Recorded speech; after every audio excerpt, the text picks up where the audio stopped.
Hey everybody, video here for you today. We're going to talk about the Lovelock Caves.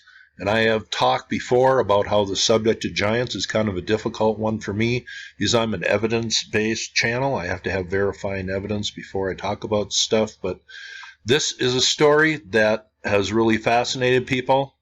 This is located in northern Nevada here. This is the area of the Lovelock Caves. If you back up here, and I have made a video, I'll leave the link to below, but a lot of these valleys in northern Nevada had lakes in them 10, 15,000 years ago. There was tremendous melting going on here at the end of the last ice age, and lakes were formed and then have dried up in the meantime. But let's go down and take a look at the Lovelock Cave area here. Now here is the scenery. You notice the caves up here in the top right here. But a long time ago, this overlooked the lake area. Today, pretty much dry, pretty harsh land here. There is a drive and a parking lot here, but this is the area of the Lovelock Cave. Now here is the entrance to the cave. You can even look at this on Google Earth. That makes it pretty cool. Here, see if we can go down here. But here on Google Earth, we are now down in the cave. People live down here. Now here is the sign at Lovelock Cave. It says, archaeological excavation of Lovelock Cave began in 1912. Archaeologists worked in dark and dusty conditions and found large areas disturbed by earlier work of guano miners. The first excavator, Llewellyn Loud, was joined in 1924 by archaeologist Mark Harrington. Together they excavated 40 storage pits inside the cave. Within one pit was the now famous cache of ancient duck decoys, and I'll show those here in a bit. The storage pit held items such as fishing gear, sagebrush, bark sandals, leather moccasins, a mouse skin blanket. The storage pits were 2 to 4 feet deep. They were lined with grass and old basket parts filled with goods and sealed with grass and stones. The top of each pit was located level with the cave floor, with varied significantly over time. The cave revealed many different phases of use by Native Americans, divided into what archaeologists call stratigraphic layers. These layers form sediments and other materials that accumulate on top of living spaces. By comparing the layers and artifacts, animal bones, and other things, archaeologists were able to determine changes in the way of life and the culture over time. Now, I first did a video on this about 5 years ago, and I looked it up. It was about 3 months after I moved back to Las Vegas, so that was quite a while ago.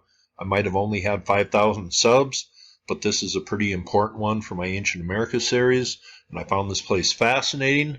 And where does the truth lie? Well, as in many stories, it's kind of in between what you have heard, and this story has been sensationalized more than any other story coming from Ancient America.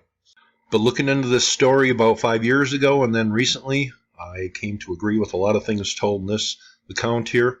It says, colorful tales of the American West don't fade away easily, even when they seem to have been discounted. Take, for example, the story of legendary red-haired cannibal giants whose alleged existence in the Lovelock area centuries ago has been debated for more than 100 years. Scientists have said there's no proof the giants first described in old Indian tales were cannibals. And I think maybe part of that came from there was some bones broken in this cave that appeared to be, the marrow appeared to be used, but were they human bones? Well, let's just read on. A University of Nevada study in the mid-1970s indicated the giants were about 6 feet tall and not up to 10 feet tall, as had been claimed. What was left after that was evidence of a tribe separate from the principal tribes, whose Paiute descendants live here. Perhaps a wandering, more aggressive but outnumbered band finally hunted down and killed or chased them off. But based on the initial reports from the people who were here doing this investigation, the skeletons were about 6 feet 5 inches tall. They were not even 7 feet tall, as some of the bones reported in some of the mounds have been. They were not even that tall, so they certainly were not giants. 6.5 feet tall is not a giant. But if they were 6.5 feet tall 4,000 years ago, they certainly would have been looked at as very tall people. And then, especially if your band of people was warring against these people, you would have put in your legends that they were evil monsters, evil giant monsters. That's just what you would have wrote. But you see a lot of people, and the people who really are into the giant thing, they really latch on to what was written in 1883 by Sarah Winnemucca Hopkins, and this is just pure myth. Nothing verified in this account, but it's a very interesting story, and it appears to relate somewhat to actual history. But it says the late Sheila Brooks, who chaired the anthropology department at UNLV, analyzed the bones, which apparently came from the Lovelock Cave, a treasure trove for scientists trying to reconstruct Nevada's early history. Dr. Brooks said her investigation showed that some of the bones were from cows, not giants. So this story you really need to investigate what was actually found. The human bones appeared to be remains of Indians, maybe 6 feet tall, big, but not that big. The myth was written down in 1883 by Sarah Winnemucca Hopkins, daughter of Paiute Indian chief.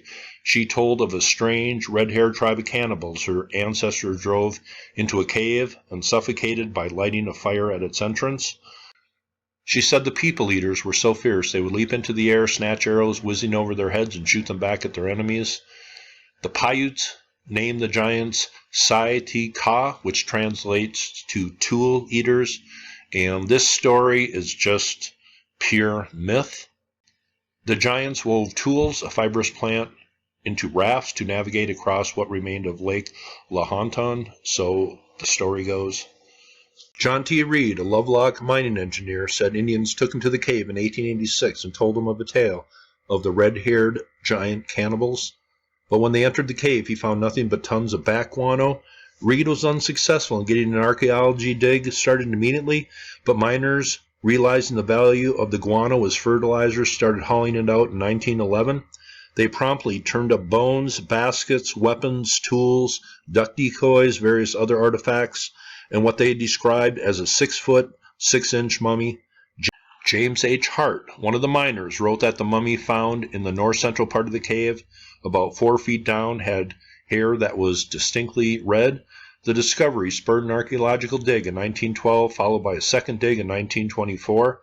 But before the professional archaeologists got in here, there was all sorts of people hauling out artifacts, and that's kind of unfortunate. Thousands of artifacts and about 60 average height mummies were recovered. Not all the mummies were preserved. One of the best specimens reportedly was boiled and destroyed by a local fraternal lodge that wanted a skeleton for initiation purposes. That's a little disturbing. More studies followed, including radiocarbon dating that showed the cave was occupied from about 2000 BC to about 900 AD. Adrienne Mayer wrote about the CTK in her first book, The Legends of the First Americans. She suggested that the giant interpretation of the skeletons from Lovelock Cave and other caves in Nevada was started by entrepreneurs setting up tourist displays. She also noted that hair pigment is not stable after death, and that such various factors as temperature and soil conditions can turn very dark hair rusty, red, or orange. All that may be so, but try convincing readers who love a good tall tale. And I have seen people talk about this, and they really rely on unverified information to put out their giant stories. But certainly 6.5 foot tall skeletons are very large, they're not giants. It says here, what you won't read is any record of these allegedly giant bones ever having been preserved for study. Some say they've been covered up or deliberately hidden away in locked cabinets and secure sections of museum collections. But most sources that discuss the story speculate that the bones were simply lost over time. And some of the bones weren't even human bones that were taken out of the Lovelock Cave, but the initial reports had them 6.5 feet tall. It's a fact that the earliest excavations of Lovelock Cave were exceedingly destructive and unscientific in the extreme. So let's take a look at the known history of Lovelock Cave to see what and where these red hair giants may have lived and died. The cave was formed of limestone by wave action along the shore of Humboldt Lake, and its early evidence of human habitation goes back 4,000 years, according to radiocarbon dating of the oldest artifacts. Today's anthropologists call these people the Lovelock culture. The Lovelock period lasted some 3,000 years, during which they left us with a wealth of stunning artifacts, including baskets, duck decoys, sagebrush, and tool sandals. And the cave was most intensely occupied from 1500 BC until the year 440, when a collapse cut off easy access to most of the cave. From that point on, bats became the primary residents, burying artifacts under a thick layer of guano.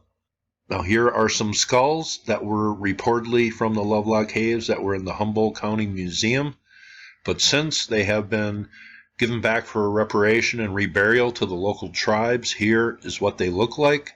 And here's a look at the skulls that were here about 40 years ago. And there's a little more to this photo, but there's a little bit of doubt if these were actually the Lovelock Cave skulls, but seems to be they were, or they came from the same area. And here's the display in the Humboldt County Museum. It says there are many myths surrounding the so-called red-haired giants from the Lovelock Caves. Much of what is on the internet is false. The Humboldt Museum no longer has the human remains from the Humboldt sink area. For the record, the remains that were here years ago were not giants.